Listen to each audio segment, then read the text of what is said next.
হঠাৎ করে বিকালবেলা মনে হলো একটু যাই বগুড়া থেকে ঘুরে আসি। বগুড়া গিয়ে প্রথমেই খেয়েছিলাম ফুচকা, তারপরে খেয়ে নিয়েছিলাম একটু চুরমুর মাখা। এই কাকুর কাছ থেকেই আমি ফুচকাটা খেতে ভালোবাসি, এত সুন্দর ফুচকা মাখায় কি আর বলবো। আর চুরমুর মাখাটাও দারুণ হয়েছিল।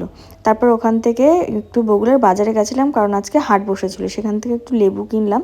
আর তারপর ওখান থেকে বেরিয়েই কলেজের একদম অপোজিটে এই কাকু স্টল নিয়ে বসে। আর এই স্টলে মোটামুটি চিকেনের অনেক আইটেম পাওয়া যায়। আর আমার আমার বিশেষ করে ভালো লাগে এই ছোট ছোট বল টাইপের যে চিকেনের বল করে, এগুলো বেশ আমার পছন্দ হয়।